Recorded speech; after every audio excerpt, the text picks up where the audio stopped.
Hello everyone, welcome to Law Bites with Ronak. I am Ronak Agarwal.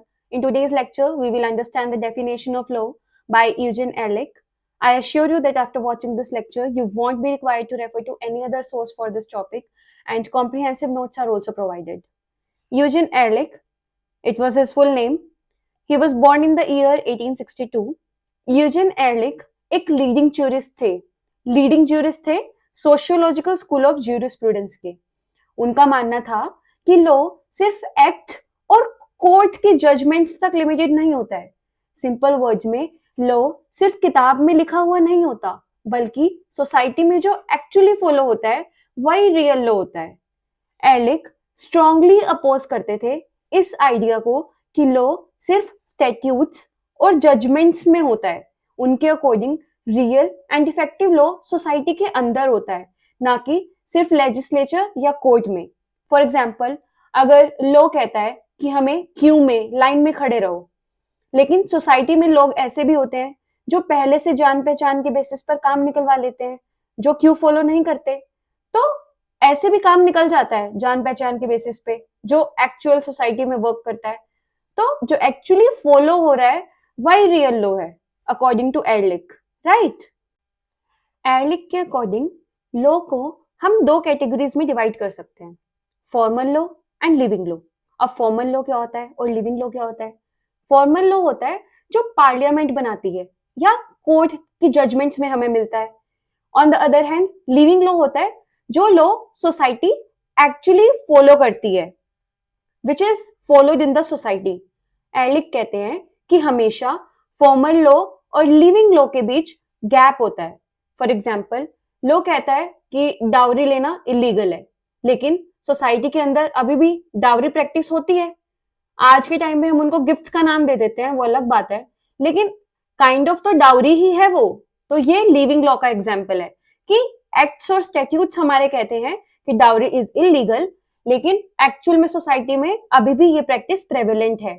तो ये living law का example है। और एरलिक के अकॉर्डिंग लॉ हमें सोसाइटी में ही मिलता है, instead of we find them in the books, statutes, right. Ehrlich की थ्योरी को लिविंग लॉ थ्योरी कहा जाता है। उनका कहना था कि स्टेट पर हमेशा सोशल प्रेशर होता है कि लॉ को सोसाइटी के अकॉर्डिंग मोल्ड किया जाए। मतलब लॉ को सोसाइटी के पीछे चलना पड़ता है, सोसाइटी लॉ के पीछे नहीं चलती, राइट। तो his theory is popularly known as living law theory. See, ये बहुत प्रेवलेंट क्वेश्चन है आपके क्लैट पीजी में, सीयूईटी में, कॉलेज एग्जाम्स में, एलएलबी में, कि लिविंग लॉ थ्योरी किसने दी, एक्सप्लेन लिविंग लॉ थ्योरी। तो अब हमने अच्छे से ये चीज समझ ली है और आपको क्वेश्चन देखते ही दिमाग में क्लिक कर जाना चाहिए कि yes, living law theory Ehrlich ने दी है, right. Like Savigny, he believed in spontaneous evolution of law. Savigny मैंने ऑलरेडी बहुत अच्छे से कॉम्प्रिहेंसिवली एक्सप्लेन किया है पहले मेरी वीडियो में। You can check out the video to understand Savigny's theory of law. तो सेविनी की तरह एरलिक भी मानते हैं कि लॉ स्पॉन्टेनियसली इवॉल्व होता है, लेकिन उन दोनों की थ्योरी में डिफरेंस है एक छोटा सा। सेविनी पास्ट पर ज्यादा फोकस करते हैं, पास्ट पे, लेकिन एरलिक प्रेजेंट सोसाइटी पर ज्यादा फोकस करते हैं। एरलिक के according marriage, family, inheritance, contract, ये सब लिविंग लॉ से गवर्नड होते हैं, ना कि सिर्फ स्टैट्यूट से। तो इतनी सब डिस्कशन के बाद हमें क्या समझ में आया कि एरलिक की थ्योरी का कोर आइडिया क्या है कि legal development, juristic science, judicial decisions, enactment और डिसीजंस ऑफ द कोर्ट इससे नहीं बल्कि सोसाइटी से हुई है, right. Now moving on to Ehrlich's contribution. Ehrlich का मेन फोकस था लॉ इन एक्शन पे, ना कि लॉ इन बुक्स। उन्होंने देखा कि कौन सा लॉ एक्चुअली सोसाइटी को अफेक्ट करता है, उसी बेसिस पे उन्होंने लिविंग लॉ की थ्योरी दी। एरलिक के अकॉर्डिंग लॉ का पर्पस है सोशल जस्टिस को अटेन करना, सोशल जस्टिस को अचीव करना।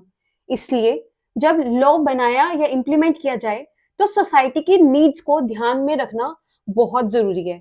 फॉर एग्जाम्पल, अगर हम लेबर लॉज बना रहे हैं और लेबर लॉज बनाते हुए जो एक्चुअल लेबरर्स हैं, वर्कर्स हैं, उनकी ग्राउंड रियलिटी को ही इग्नोर कर रहे हैं, तो लॉ अल्टीमेटली यूजलेस हो जाएगा, उसका कोई पर्पस ही नहीं रहेगा, लोग फॉलो ही नहीं करेंगे।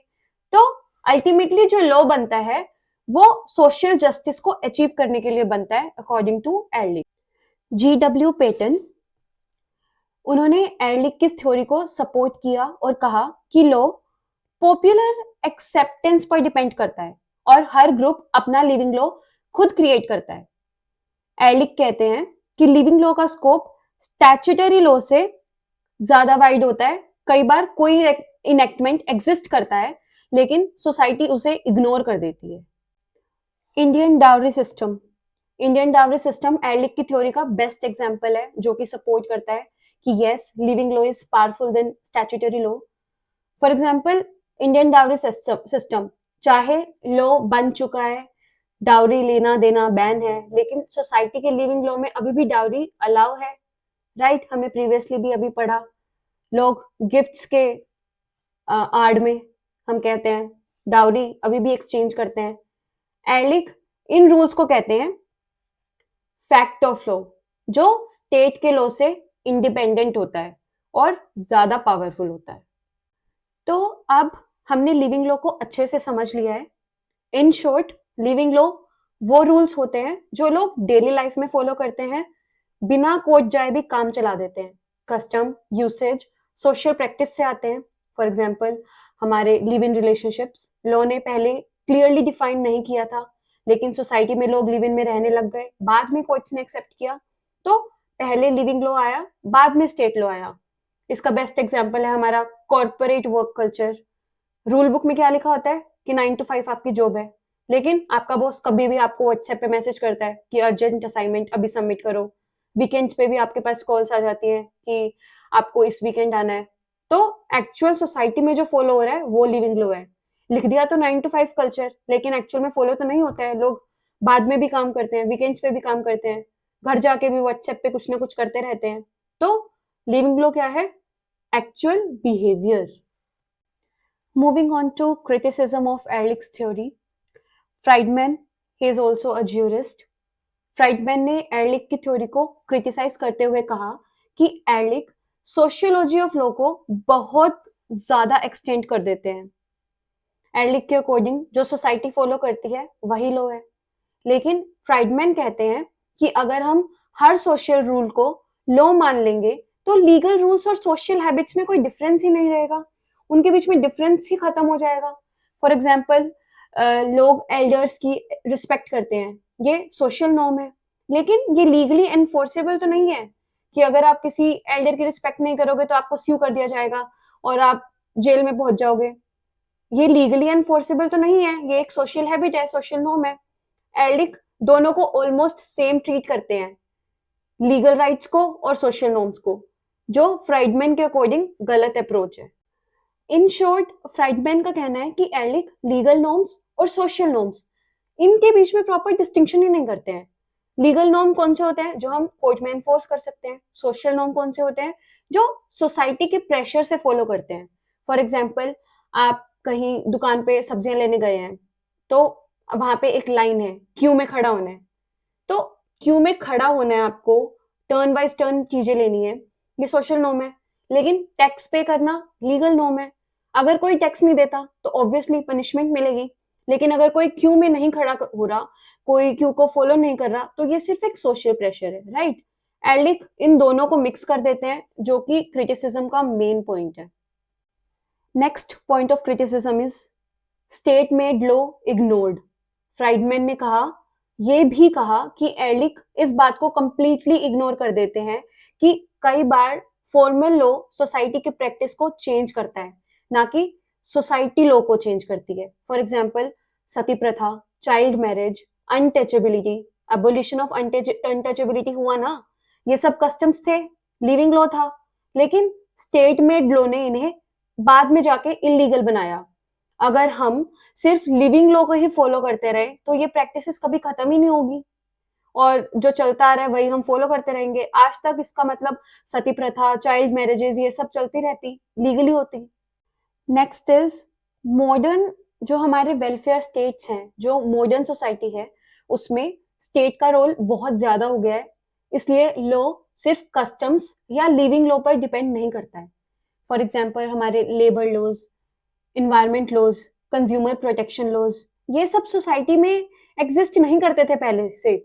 ये सब सोसाइटी के एग्जिस्टिंग कस्टम्स नहीं थे, बल्कि स्टेट की इंटरवेंशन से ये आए हैं पब्लिक वेलफेयर के लिए। इसलिए फ्राइडमैन कहते हैं कि कस्टम्स का इंपॉर्टेंस अब धीरे धीरे खत्म होता जा रहा है, कम होता जा रहा है, स्टेट का इंटरवेंशन ज्यादा होता जा रहा है। इस चीज को एलिक ने कंप्लीटली इग्नोर किया है अपनी थ्योरी में।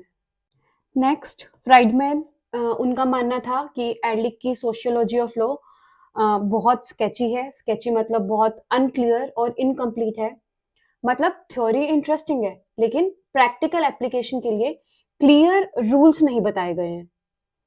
नेक्स्ट, ज्यूरिस्ट एलन, उन्होंने एर्लिक के अप्रोच को कहा है मैग्लोमेनिक ज्यूरिस्प्रूडेंस।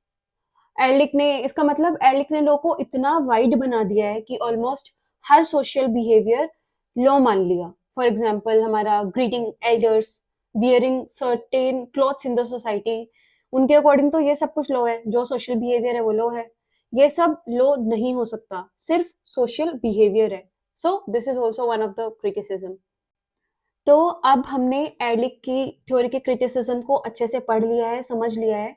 अब कंक्लूजन में हम क्या कह सकते हैं एर्लिक की थ्योरी के बारे में, कि एर्लिक ने लॉ को सोसाइटी के साथ जोड़कर देखा और कहा कि रियल लॉ वही है जो लोग एक्चुअली फॉलो करते हैं, right?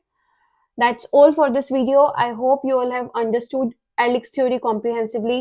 Thank you for watching. Don't forget to subscribe my channel for more such videos. Bye bye.